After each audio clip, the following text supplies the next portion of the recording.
Ya, shalom Bapak Ibu Saudara yang dikasihi oleh Tuhan, selamat malam. Baik yang ada di gereja maupun yang mengikuti ibadah secara online. Saya berharap suaranya jelas ya di sana, Bapak Ibu. Ya, minta Ya, jelas maaf. betul. Ya, minta maaf tidak bisa hadir di gereja, saudara, karena terganggu kesehatannya.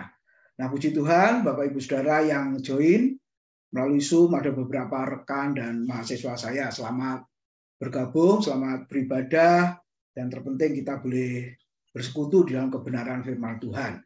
Nah, Bapak Ibu, firman Tuhan malam hari ini saya mau menyampaikan di dalam kitab 2 Korintus pasal 4 ayat 3 sampai dengan ayat yang ke-4. Saya beri judul firman Tuhan malam ini adalah spiritual veil, selubung rohani, Bapak Ibu Saudara. Mari kita melihat ayat firman Tuhan ini 2 Korintus 4 ayat 3 dan 4 yang berbunyi demikian.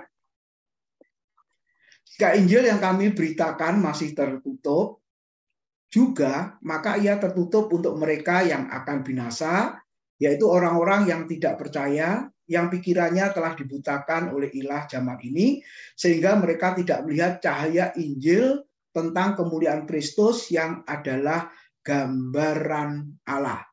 Saudara, kata tertutup, terjemahan literalnya disebut terselubung, Bapak Ibu Saudara. Nah, kalau kita melihat, Bapak Ibu, ya, yang ada di sekeliling kita, bahkan kita nanti akan mengalami juga ya di usia yang sudah tua, semua orang pada umumnya mengalami masalah penglihatan yang namanya katarak, Bapak Ibu Saudara. Nah, di tengah-tengah kita ada Ibu Linda yang sudah mengalami katarak lalu dioperasi dan bagaimana keadaan setelah operasi. Nah, tentunya Ibu Linda saya beri kesempatan untuk bercerita sebentar masalah katarak ya, Bapak Ibu. Silakan Ibu Linda. Ya, terima kasih Pak Tim. Selamat malam Bapak Ibu semuanya. Ya, saya akan cerita sedikit bahwa memang kalau orang yang dinamakan katarak itu penglihatan mata kita itu tidak jelas, tidak jernih. Nah, akibatnya kalau melihat sesuatu itu menjadi tidak tidak jelas. Itu untungnya mata saya yang kanan sudah dioperasi duluan. Jadi yang kiri ini meskipun tidak jelas karena tertunjang dengan yang kanan. Jadi lumayan. Tapi daripada satu jelas, satu tidak jelas, setelah dioperasi, akhirnya ya enakan yang sudah dioperasi dua-dua. Jadi memang kalau orang ada kataraknya, itu memang ada selaput yang menyelubungi sehingga penglihatan itu tidak terang. Jadi setelah dioperasi, penglihatan saya menjadi terang. Semua itu karena kebaikan dan kasih-Nya Tuhan. Demikian Pak Tim. Oke, terima kasih Bu Linda yang sudah mengalami masalah penglihatan, katarak, Bapak Ibu. Tadi dikatakan ada selubung, selaput yang menutupi penglihatannya sehingga Bu Linda tidak bisa melihat dengan jelas. Lalu solusinya dioperasi, diambil atau diangkat yang namanya selubung itu. Nah, Bapak Ibu, dari ayat-ayat yang kita baca tadi, saudara, sama ya. Tadi firman Tuhan mengatakan bahwa Injil itu tertutup, Injil itu terselubung. Injil yang berisi tentang Kristus, cahaya kemuliaan Allah, saudara, yang adalah ya Tuhan sendiri, itu tertutup. Ya, tidak bisa dilihat, tidak bisa tersingkap. Bagi siapa? Dua hal pada malam hari ini kita akan merenungkan. Nah, tentunya ketika ada selubung, Bapak Ibu, penglihatan kita sangat terganggu. Makanya tadi Ibu Linda harus menjalani operasi untuk mengambil selubung itu. Nah, sebenarnya kalau kita melihat katarak itu adalah gangguan penglihatan di mana lensa mata menjadi keruh dan seperti berawan. Orang yang mengalami katarak akan merasa seperti selalu melihat kabut atau berasap. Nggak usah jauh-jauh ketika kita naik mobil, Bapak Ibu, kalau kaca mobil kita di depan ada kotoran, Bapak Ibu, debu ya, atau macam-macam, pasti penglihatan kita juga terganggu. Nah, demikian juga Alkitab mengatakan mata itu adalah pelita tubuh. Kalau matamu gelap, gelaplah seluruh tubuhmu, kata Alkitab. Jadi mata harus jelas, mata harus terang. Kalau ada sesuatu yang menutupi akan sangat mengganggu, makanya gangguan itu harus diambil, Bapak Ibu Saudara, supaya bisa melihat dengan jelas. Nah, Bapak Ibu Saudara yang dikasihi oleh Tuhan, kapan, Saudara, selubung itu menutupi? Firman Tuhan tadi mengatakan menutupi hati dan pikiran, Bapak Ibu Saudara. Kapan itu tertutup? Nah, yang pertama, di dalam 4a tadi dikatakan oleh firman Tuhan, selubung itu menutupi orang-orang yang belum percaya kepada Yesus. Firman Tuhan mengatakan siapa mereka disebut akan, atau terjemah literal mengatakan sedang menuju kepada kebinasaan. Kenapa, saudara? Yang diselubungi tadi, kata firman Tuhan, adalah pikirannya, hatinya. Sehingga firman Tuhan mengatakan siapa yang menutupi, siapa yang melubungi. Firman Tuhan mengatakan pikirannya dan hatinya dibutakan oleh ilah zaman ini, atau si iblis atau penguasa dunia ini. Bapak Ibu Saudara, kalau orang itu orang berdosa, sangat mudah, saudara, hidupnya dikendalikan oleh si jahat, dikuasai oleh si iblis itu. Nah, saya beri contoh di situ, salah satu murid Tuhan yang namanya Yudas Iskariot ya, Bapak Ibu. Kalau kita melihat di dalam Alkitab, firman Tuhan sangat jelas bahwa Yudas Iskariot itu menjelang Bapak Ibu Tuhan Yesus ditangkap, ya. Firman Tuhan berkata dia dirasuk oleh si iblis itu. Nah, sehingga perbuatannya yang memang sudah jahat, dia seorang koruptor, motivasi ikut Yesus itu karena politis, ya, Bapak Ibu Saudara, maka sangat jelas kelakuannya, hidupnya nggak berubah. Dan Injil Yohanes mencatat orang seperti ini memang sedang menuju kepada kebinasaan, bahkan ekstrim ya, ditentukan untuk binasa. Nah, memang nggak ada seorang pun yang tahu si A, si B yang ditentukan binasa, yang diberitahu si A, si B yang ditentukan untuk selamat. Nggak ada seorang pun yang tahu. Tapi memang ada yang namanya ditentukan untuk selamat, ditentukan untuk binasa. Dan kita melihat Yudas Iskariot, firman Tuhan mengatakan matanya dibutakan oleh uang 30 keping perak. Matanya dibutakan oleh saudara ingin kedudukan, ingin jabatan di dalam pemerintahan Yesus, mau menjadi murid Yesus dengan motivasi yang seperti itu, yang penuh dengan politis, yang penuh dengan keduniawian. Nah, Bapak Ibu, orang-orang seperti ini, firman Tuhan mengatakan sangat mudah dikendalikan oleh si jahat itu. Hati dan pikirannya tertutup. Hati dan pikirannya tidak bisa melihat terang Injil. Dengan kata lain, hati dan pikirannya masih ada selubung yang belum diangkat, yang belum disingkapkan itu. Sehingga firman Tuhan tadi mengatakan mereka tidak bisa melihat cahaya Injil. Tidak bisa melihat, mengalami, saudara, menyaksikan Injil yang dapat menyelamatkan hidupnya. Kenapa, saudara? Karena masih tertutup hati dan pikirannya. Saudara, kita bisa melihat, walaupun firman Tuhan diberitakan, saudara, di dalam khotbah, ya harusnya Kristus yang utama, Kristus yang terlihat di dalam setiap khotbah kita. Orang-orang seperti ini tidak bakal bisa melihat Kristus. Saudara, ketika kita melihat Yesus, ketika di Bait Allah ya, di rumah ibadat, Bapak Ibu, ketika dia membacakan kitab suci, ya, firman Tuhan mengatakan apa? Seluruh mata memandang kepada Yesus.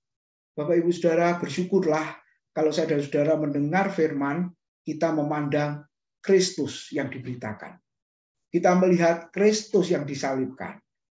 Bukan melihat pengkhotbahnya, Bapak Ibu Saudara. Tapi kalau orang berdosa tidak akan bisa melihat Kristus yang dikhotbahkan, Kristus yang mati di atas kayu salib itu. Jadi selubung itu, saudara, masih mengganggu bagi siapa? Bagi orang-orang yang belum percaya kepada Tuhan. Lalu kita boleh melihat, walaupun demikian, Tuhan itu panjang sabar. 2 Petrus 3:9 mengatakan, Tuhan tidak lalai menepati janjinya, sekalipun ada orang yang menganggapnya sebagai kelalaian. Tetapi ia sabar terhadap kamu, karena ia menghendaki supaya jangan ada yang binasa, melainkan supaya semua orang berbalik dan bertobat. Memang dalam konteks 2 Petrus ini kita melihat, saudara, ditulis untuk orang-orang yang sudah percaya. Makanya kamunya di sini sebenarnya disebut saudara-saudara yang kekasih beberapa kali di pasal 3 itu muncul. Tapi kita harus ingat juga, ternyata Tuhan itu panjang sabar bukan hanya kepada orang-orang yang sudah percaya kepada Tuhan. Sebenarnya kalau kita melihat bagian yang lain, dia juga menghendaki orang lain pun, saudara, seperti di 2 Timotius pasal yang kedua, katakanlah, semua pemimpin, semua raja, semua pembesar, yaitu Kaisar Nero atau kaisar-kaisar Romawi yang lain yang sangat kejam, Tuhan juga ingin supaya mereka diselamatkan. Sampai hari ini dia masih panjang sabar, seolah-olah menunggu menanti orang-orang itu supaya bertobat dan kembali datang kepada Tuhan. Lalu yang kedua, ini yang bagian yang harus menjadi perhatian kita, Bapak Ibu. Ternyata selubung rohani itu tadi bukan hanya menutupi orang yang belum percaya kepada Tuhan, tapi orang yang sudah percaya Tuhan pun, Bapak Ibu, juga mengalami selubung itu. Di dalam menjalani kehidupan kekristenan kita, kadang-kadang kita juga mengalami yang namanya masih ada selubung, sehingga kita tidak bisa melihat Yesus, saudara, melihat terang Injil itu. Satu contoh di dalam Lukas 24 ayat yang ke-16. Di situ dikatakan, tetapi ada sesuatu yang menghalangi mata mereka, sehingga mereka tidak dapat mengenal dia. Terjemahan lain mengatakan, tetapi ada sesuatu yang menyelubungi. Ya, saudara, sesuatu yang menghalangi adalah selubung, ya, yang menutupi mata mereka, sehingga mereka, murid Tuhan, yaitu Kleopas dengan temannya, tidak dapat mengenal Tuhan Yesus. Terjemahan literal mengatakan namun mata mereka terhalang sehingga mereka tidak dapat mengenal Kristus seutuhnya. Bapak Ibu, bukankah dalam kehidupan orang percaya, saya dan saudara, kadang-kadang juga mengalami itu ya. Kalau kita melihat waktu itu Yesus ada di mana? Di sebelahnya Kleopas dengan temannya. Sambil berjalan, sambil berbicara, mereka tidak bisa mengenal kalau itu adalah Yesus. Bapak Ibu Saudara masih ditinggal 3 hari sudah tidak kenal Yesus. Kalau ditinggal 30 tahun lalu tidak ketemu, Bapak Ibu Saudara, wajar, normal kita tidak mengenal. Karena rambut sudah berubah, wajah sudah berubah, Bapak Ibu. Tapi ini 3 hari baru ditinggal, saudara, mati, ya. Tapi para murid sudah tidak mengenal kalau itu adalah Yesus. Apakah tubuh Yesus berubah? Tidak. Bekas paku ya di tangannya, di kakinya, kepala mahkota duri, lambung yang ditusuk dengan tombak Roma, semuanya masih ada. Tapi kenapa mereka tidak bisa mengenal kalau itu Yesus? Bahkan Yesus ada bersama dengan dia, berjalan bersama. Mereka tidak kenal Yesus. Bapak Ibu, seringkali hidup kita juga sama. Tuhan tidak pernah meninggalkan kita sesuai dengan janjinya, tapi kadang-kadang karena hal-hal tertentu, saudara, ada selubung itu sehingga kita tidak mengenal Yesus ada di samping kita. Tidak tahu bahwa dia berjalan bersama dengan kita. Saudara, apakah itu? Coba kita lihat, saudara. Selubung yang dialami oleh para murid orang percaya adalah selubung kesedihan. Coba Lukas 24 ayat yang ke-17 mengatakan, Yesus berkata kepada mereka, Kleopas dengan temannya, apa yang kamu percakapkan sementara kamu berjalan? Maka berhentilah mereka dengan muka muram. Bapak Ibu Saudara, muka muram, muka sedih. Kesedihan yang begitu kuat, saudara, yang amat sangat yang dialami oleh para murid. Itu yang menguasai hati dan pikirannya, menguasai hidupnya, sehingga mereka tidak mengenal Yesus ada di sampingnya. Kesedihan apa, saudara? Yesus yang adalah guru, Yesus yang adalah penolong, Yesus yang adalah harapan dalam hidup mereka, dibunuh, mati. Nah, Bapak Ibu, kadang-kadang kita juga berpikir sama seperti para murid ya. Ketika kita memiliki seorang yang menjadi harapan kita, tumpuan hidup kita, ya tiba-tiba nggak ada, ya dipanggil Tuhan duluan. Memang kadang-kadang orang itu juga akhirnya merasa sedih. Ya, istri ditinggalkan oleh suaminya, dipanggil pulang ke rumah Bapa di surga, merasa sedih. Bapak Ibu ya, saya tidak bisa melupakan. Masih ada seolah-olah di samping saya, bersama dengan saya. Saudara, kenapa? Karena memang sudah hidup bersama puluhan tahun. Bapak Ibu, ya semua kenangan itu ada. Tapi dia dipanggil oleh Tuhan duluan. Mengalami kesedihan yang luar biasa untuk sementara ini, Bapak Ibu Saudara. Para murid Tuhan, Kleopas mengalami kesedihan. Maria Magdalena di dalam Yohanes 20 ayat 11 sampai 14 juga sama. Ketika dia mau ke kubur Yesus di hari yang ketiga, bukan untuk menyaksikan Yesus yang bangkit, tapi dia mau merempai mayat Yesus.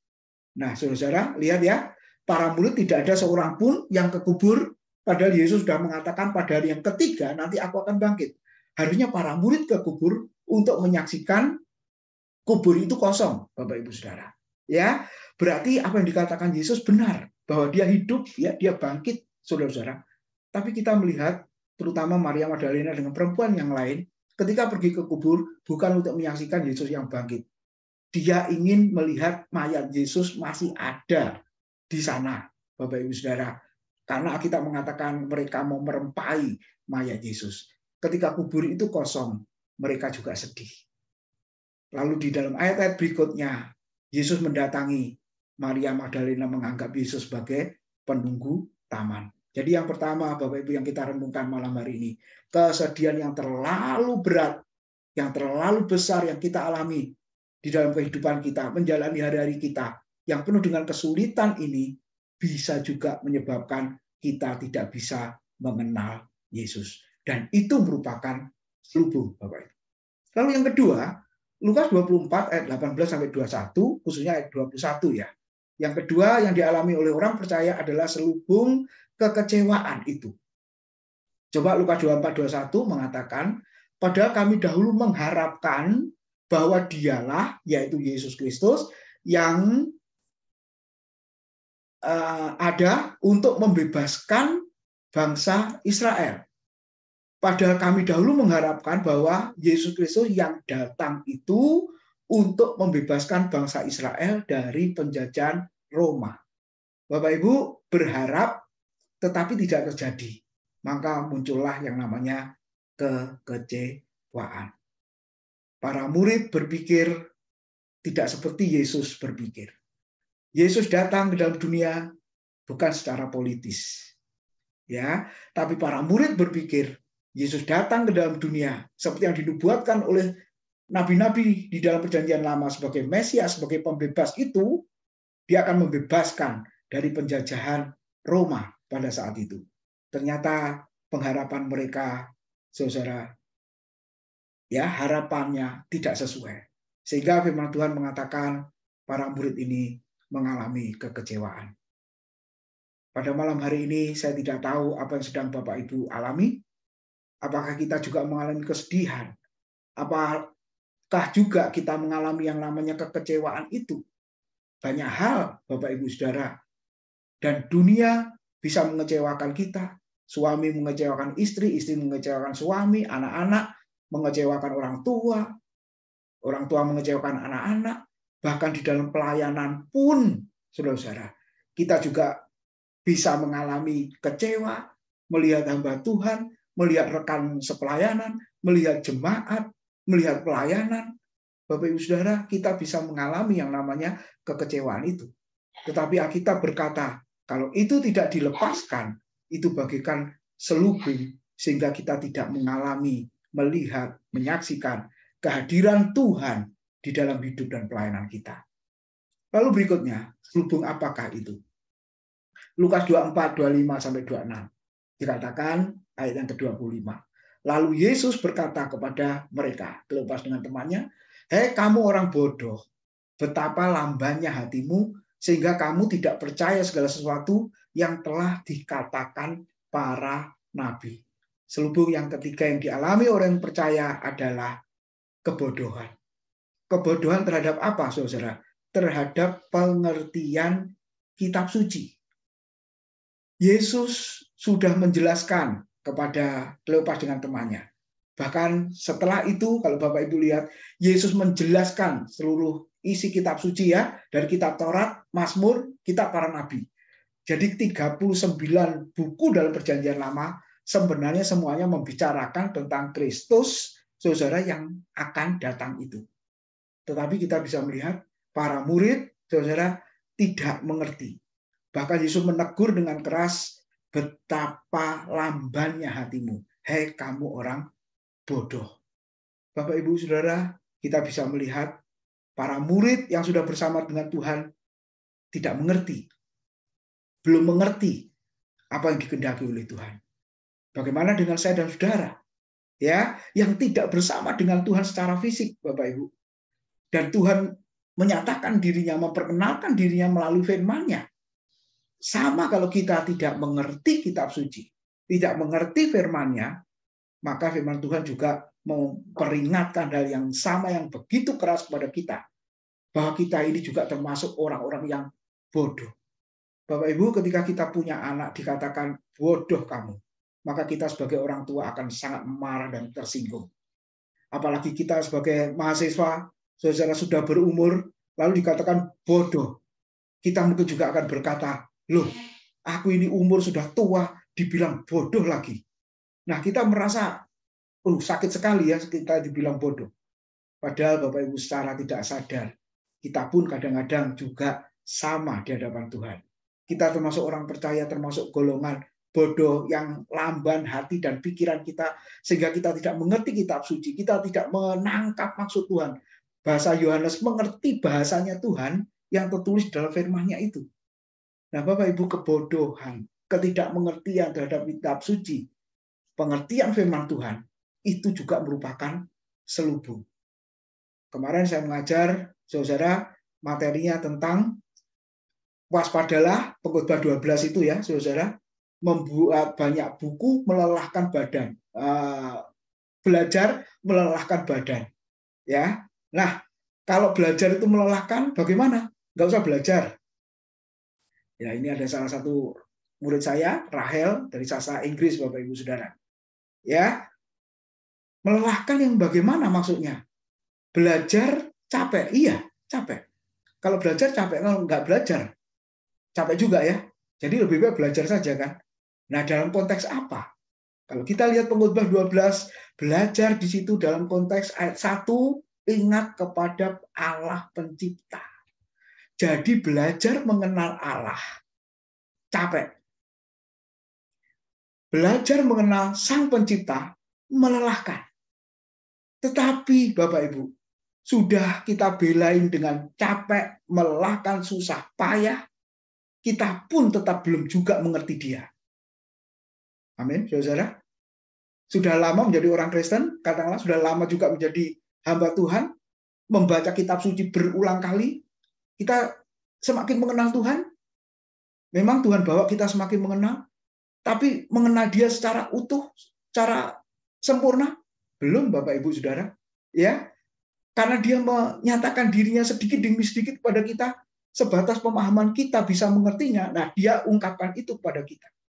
Nah, apalagi saudara yang tidak pernah belajar. Yang belajar saja penuh kesulitan untuk memahami Tuhan kita. Apalagi yang nggak pernah belajar. Nah, hari ini kita lihat selubung kebodohan. Jangan sampai ada dalam hidup kita. Nah, akibatnya apa?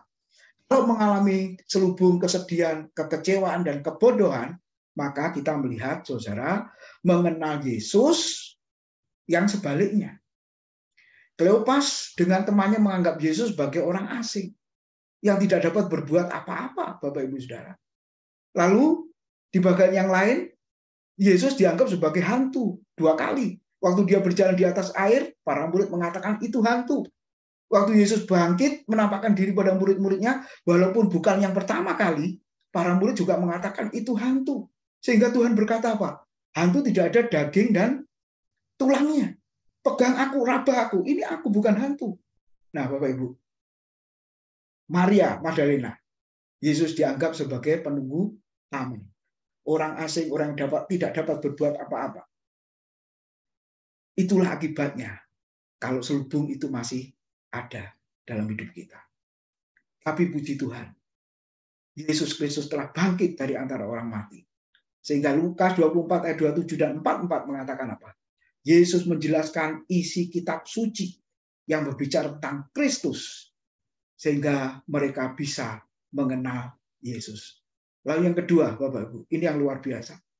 Coba saya baca di dalam Lukas 24 ayat 30 dan 32. Yang berbunyi demikian, Lukas 24 ayat 30 sampai 32.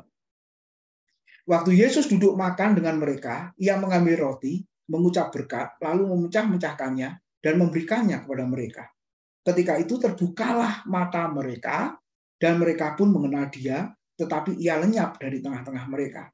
Kata mereka seorang kepada yang lain, yaitu Kleopas dengan temannya, bukankah hati kita berkobar-kobar ketika ia berbicara dengan kita di tengah jalan, dan ketika ia menerangkan kitab suci kepada kita? Saudara-saudara, firman Tuhan mengatakan, maka terbukalah mata mereka sehingga mereka mengenal dia. Kapan itu? Ketika Yesus mengatakan apa? Saudara, duduk makan dengan mereka, mengambil roti, mengucap berkat, memecah-mecahkannya dan diberikan kepada mereka. Kapan itu? Waktu perjamuan malam, waktu perjamuan terakhir, waktu mujizat 5.000 orang laki-laki, Yesus memberi makan mereka dengan 5 roti dan 2 ikan. Dengan kata lain apa, saudara? Yesus mengingatkan kenangan-kenangan, ya, memori-memori di mana para murid mengalami pertolongan Tuhan dalam hidupnya. Pertanyaannya malam hari ini, apakah kita memiliki kenangan-kenangan yang indah bersama dengan Tuhan? Coba kita ingat kembali memori itu, Bapak Ibu. Coba kita ingat kembali apa yang sudah Tuhan lakukan dalam hidup kita. Coba kita ingat kembali apa yang sudah dikerjakan Tuhan di dalam kehidupan kita. Katakanlah ketika kita sakit, katakanlah ketika kita mengalami pergumulan, katakanlah ketika kita mengalami masalah demi masalah. Bapak Ibu Saudara, apakah kita mengalami Tuhan pada saat itu? Dan yang kedua, Bapak Ibu, kita boleh terus diingatkan yang namanya kenangan yang indah itu. Sehingga pikiran mereka terbuka, sehingga dapat mengenal dengan Yesus. Biasanya kalau kita punya kenangan yang indah, sulit untuk dilupakan, ya, saudara-saudara. Ya, kan peristiwa yang terjadi, ya, entah itu lucu lah, entah itu benar-benar berkesan, itu sangat sulit untuk kita lupakan.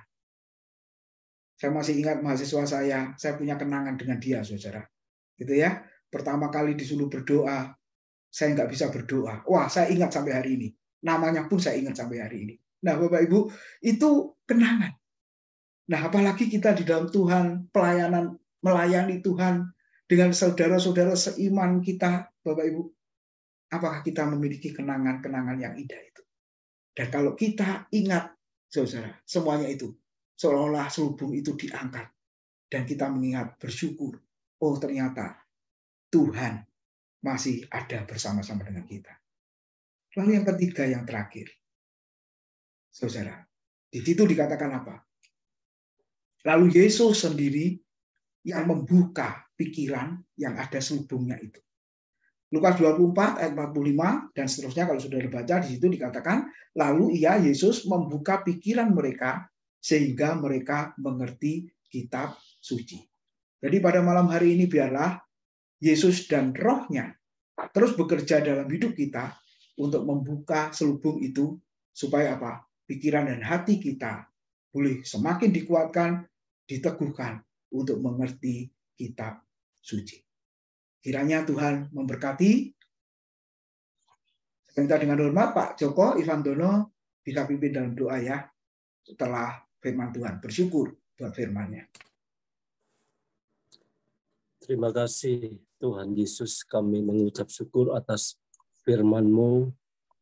Kami bersyukur atas pemahaman, atas penerangan, iluminasi, Roh Kudus atas kebenaran firman-Mu, supaya kami tidak menjadi orang-orang hamba-hamba Tuhan, para pelayan Tuhan yang terselubung di dalam pelayanan kami.